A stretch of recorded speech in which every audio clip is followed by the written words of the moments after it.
Most professionals will use an actual heat gun, but I am not trying to drop that kind of money, so a hairdryer is the next best thing.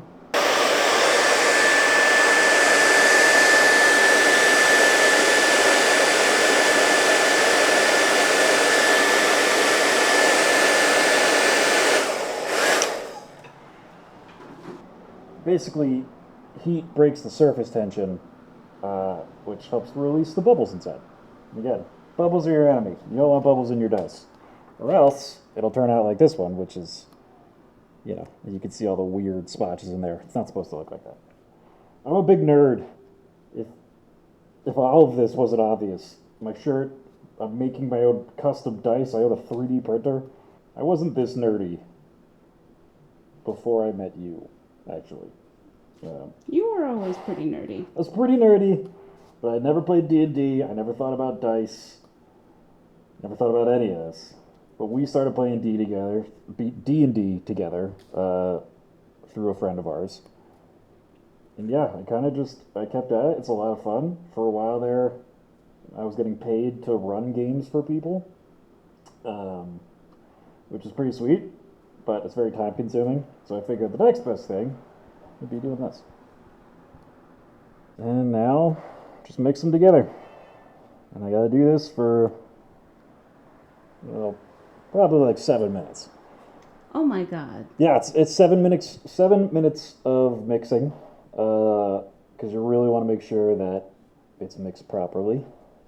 After that, it's always good to just let it sit for a couple more minutes to get more bubbles out. So yeah, it's a process.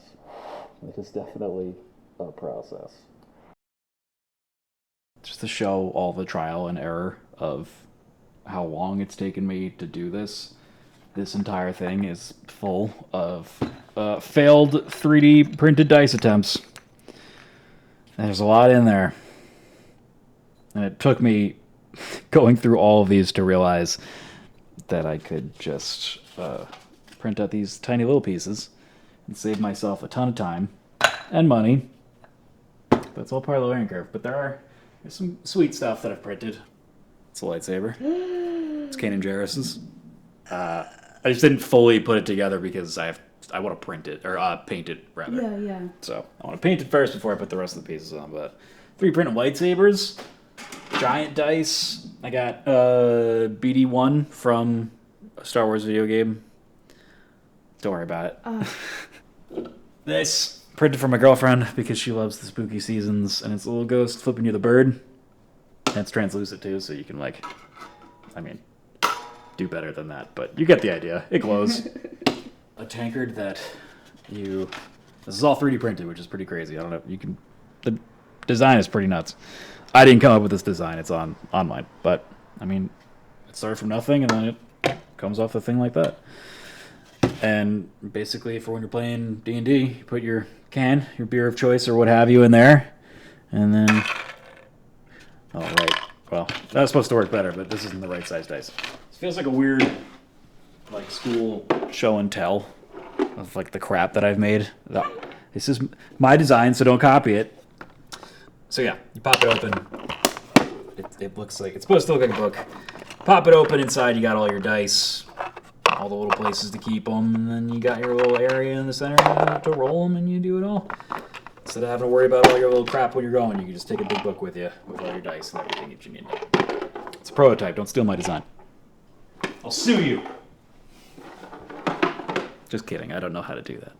So that's basically a dice right there. Put a little bit of extra on the top to make sure that it's nice and full. I got my markers to make sure that I line this up properly.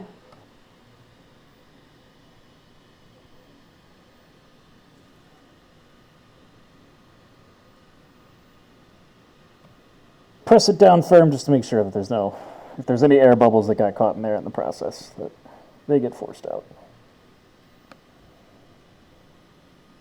And now it's gonna sit there for 72 hours or so. Oh my god. So I'm sorry you're not gonna see the result of what this dice looks like. Just use your imagination and pretend that this is pink. It's basically it. It's taken me 4 months to do that. So, yeah, getting there. It's fun. It is actually really fun to like tinker with stuff. I just enjoy making things and creating things, which I guess kind of plays into the other thing that I like to do while I'm waiting for all this stuff to harden is music. I have a guitar, I have a bass. What more do you need? So the little melody, actually I could put on a little cool effect on it somehow.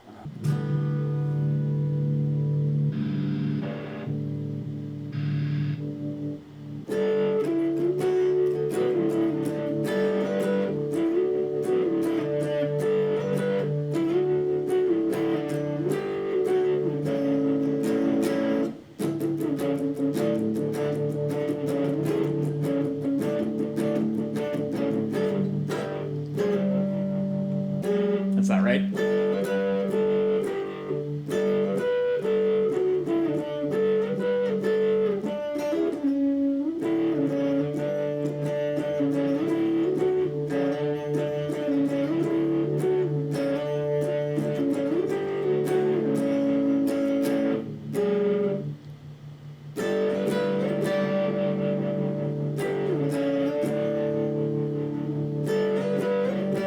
You get the gist of it. Okay. Should I do the whole thing over again?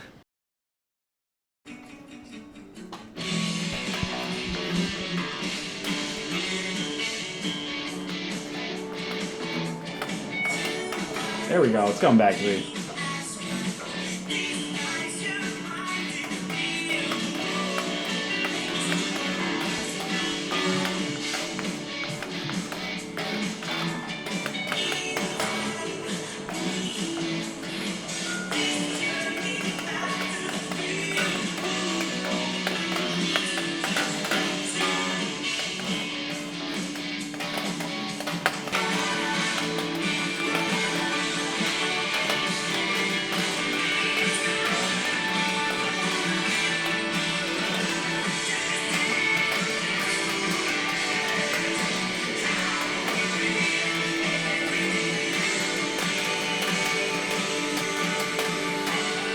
Ah.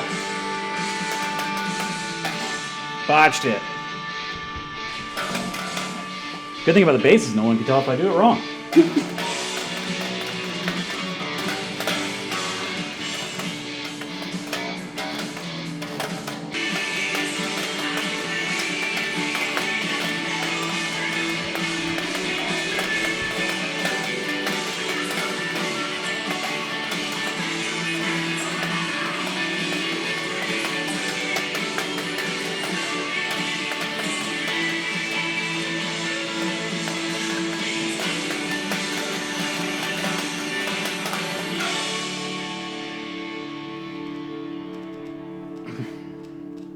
Old boy's still got it.